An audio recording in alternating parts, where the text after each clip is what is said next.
Influence gets you attention. Impact changes lives. So the question is, which one are you chasing? We live in an influence-driven world, platforms, followers, performance metrics. But if you want to build something that outlasts you, influence is not enough. You need impact. And to make that shift, you must change how you lead. Today, I'm sharing 5 critical leadership shifts that will help you go from transactional to transformational, from just influence to impact. Don't settle for being liked. Lead to be remembered. Welcome to the High Point Talk, where we dive into life, leadership, and legacy, from the low points to the high points, so you can live well, wisely, humbly, and boldly. This is a space for real stories, transformational lessons, and bold leadership that helps you rise. So here's one thing that I want to talk about right now at the beginning. What this is a contrast between a transactional leader and a transformational leader. Because this is very important, because right now in this world that we live, that the word influencer have been overused or misused in a way. It's not just about influence, but it's about that impact that you are making in the marketplace, on your team, at the office, whatever position you have at the organization that you are serving with your leadership. So I want to give you this contrast because I want us to understand the difference between a transactional leader versus a transformational one. And I'm going to let you pick which one you want to be. And this is where the shifts are going to be focused on this episode, okay? So transactional leadership is about control, whereas transformational, it's about connection. Transactional leadership is about authority. Transformational is about authenticity. Very important. Transactional is about performance, but transformational, it's about purpose. Transactional is about compliance, but transformational, it's about commitment. And transactional is about visibility, but transformational is about servanthood. And that's the key thing about transformational and transactional. And that's what we need to start thinking about, how we're going to make that shift. So let's start with shift number 1, okay? Shift from control to connection. You know, it's been said that everyone communicates, but few connect. Connection is a very important thing. We look for it everywhere. I don't know about you, but whenever I go to a new restaurant, whenever I go to a new hotel, places that I go, one of the first questions that I ask is, do you have Wi-Fi here? Because I want to connect. The second one is, what is the password? Is there any password for this Wi-Fi? My goal is to connect. Well, the same thing happens with people. And that is why it's very important to move from that control, micromanagement, or micromanaging rather, and move into that connection. See, transactional leaders seek to manage outcomes. They focus on only the outcomes, but transformational leaders, they prioritize trust, presence, and human connection. Very key, very important. Prioritizing that connection. We need that as humans. And so we focus on the trust, presence, because in order to establish connection, you must be present. You gotta practice active listening. You need to make eye contact. you need to care about the person and get to that person and be intentional about that connection. You know, it's been said that people don't care how much you know until they know how much you care. So here's one question that I have asked myself. Am I managing people or am I connecting with them? I want to make sure that I'm connecting. I would like to think that I'm connecting because people are the biggest assets that we have at the marketplace, at the office. So it's very important to value them. There's nothing better than to be at a place where you feel valued, understood, and appreciated. And that happens whenever you move from controlling to connecting. So here's a truth. Control might produce short-term compliance, but connection builds long-term trust and influence. So here's the challenge. Let us spend intentional time listening more than directing. Learn people's stories before giving them tasks. Ask about how are they really doing. See, some of the problems that I have with the English language and our culture here, specifically in the United States, is that how are you doing is just simply a synonym of hi. Because how are you doing, whenever you start telling people exactly how you doing, they don't want to hear it. They give you the body language. Their body language is screaming, whoa, I don't want to hear that. So before we do that, it's important for us to connect. Think about a leader who knew your name, your goals, and checked in personally with you. See, that is connection. They didn't just manage you. They saw you, and that is priceless. Let's talk about shift number 2. This shift is whenever you move from authority to authenticity. Your title might open the door, but your transparency earns the room. Vulnerability is the new credibility. To be authentic is to be able to be humble enough and accept our shortcomings. And in fact, to be able to talk about those things that we're not perfect. We have flaws. So it's not about the title. It's about how vulnerable can you be, how transparent can you be, and how authentic you can be with the people that you work with your team. To saying, hey, look, I dropped the ball. And for that, I'm sorry.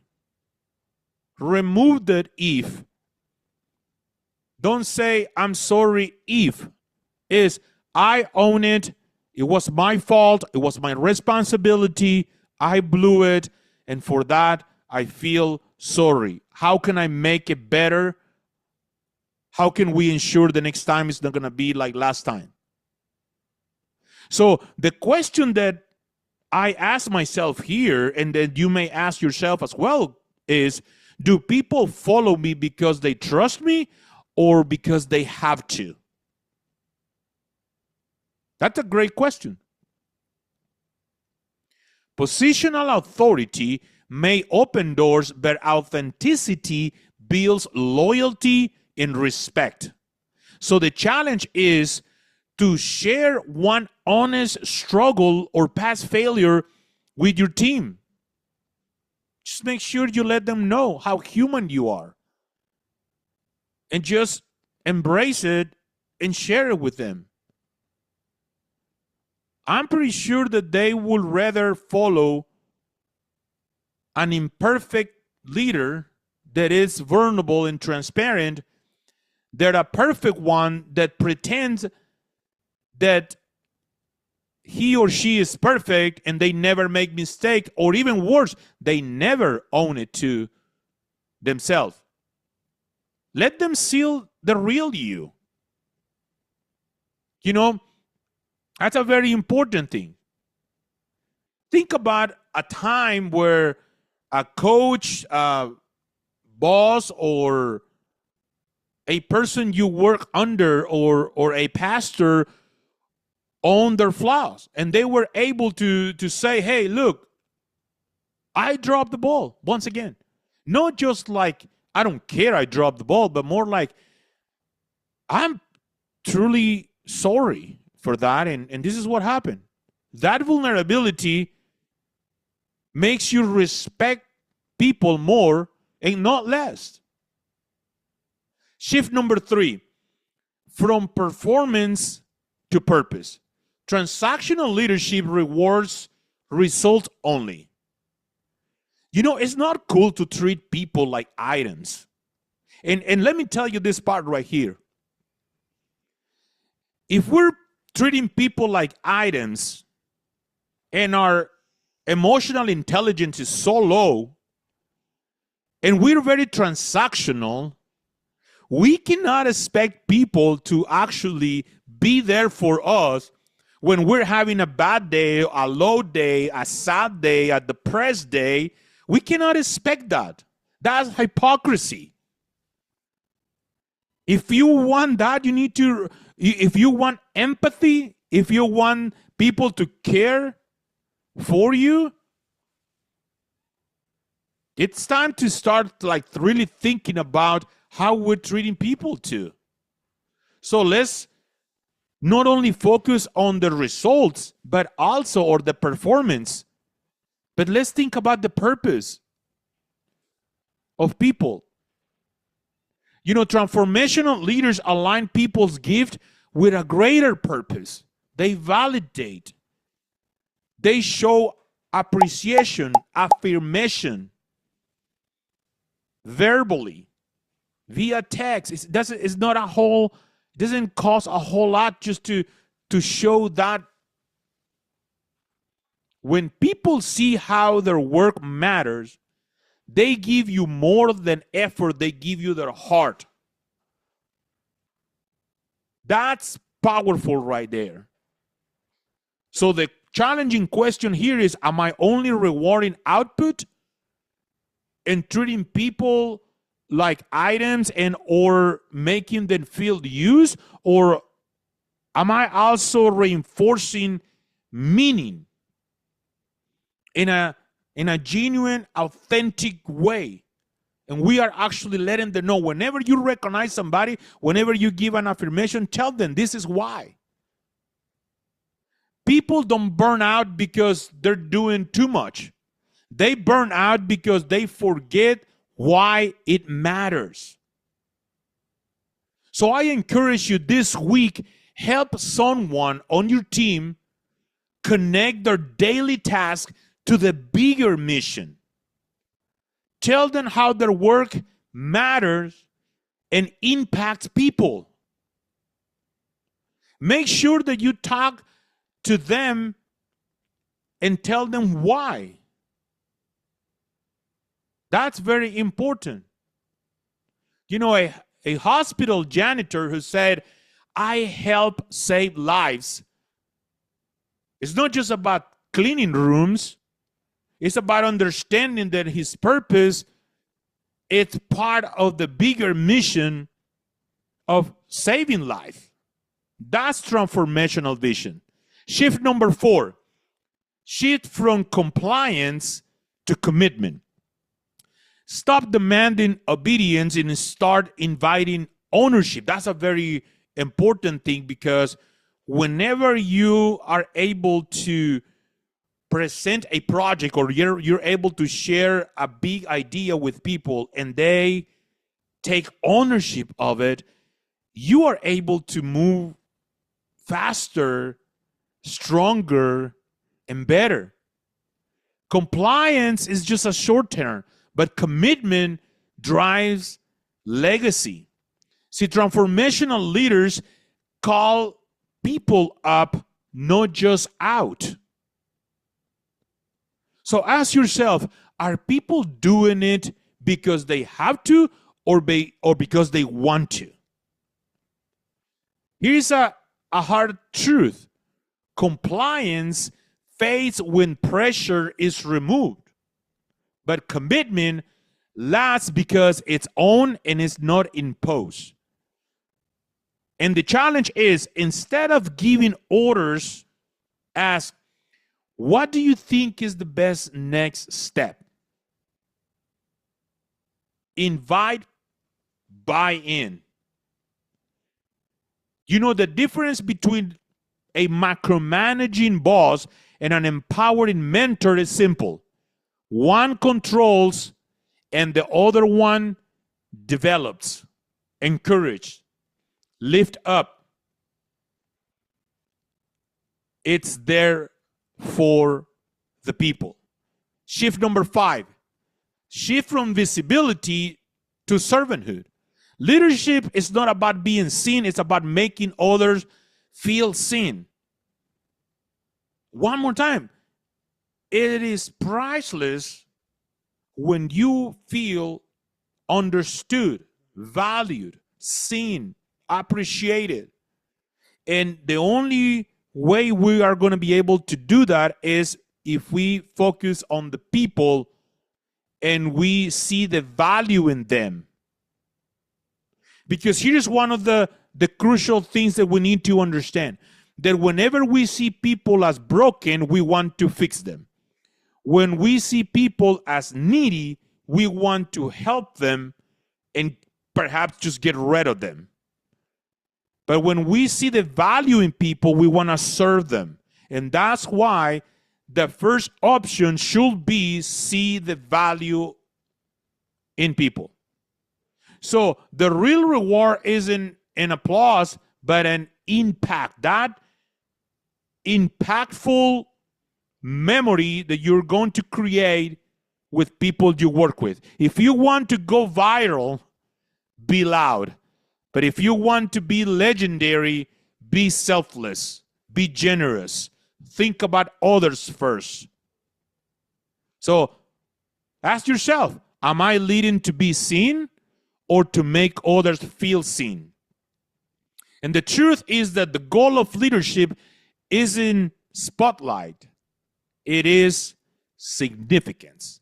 It's when we make things about other people. When we ask questions, ask, how can I add value to you today? How can I best support you as your coach, as your supervisor, as your teammate? People don't remember titles. They remember how you make them feel. So I invite you, serve someone privately this week without announcing it. Let your leadership echo, no shout.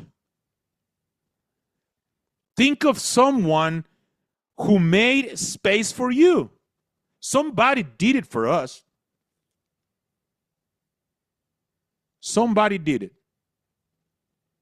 So think about that person, about the person who advocated for you, the person who believed in you, who celebrated you without needing any credit. That's servant leadership. And I encourage you to pursue that as well. So I close with this. You don't need a title to be a leader. You need courage, clarity, and commitment to growth. If you're ready to start leading this way, this is how you move from transactional to transformational. And if you are serious about this, I invite you to connect with me. I would love to talk to you and figure out ways to get to that transformational leadership. I'm going to be dropping a link there in the comments so you can connect with me. So the question I want to leave with you is, which shift are you working on right now out of the 5 that I shared with you? Drop it in the comments. Let me know. And if I have added value to you, I invite you to like, comment, subscribe, and share this episode with a leader you believe in. This is the High Point Talk. I'll see you next week. Take care. Be well.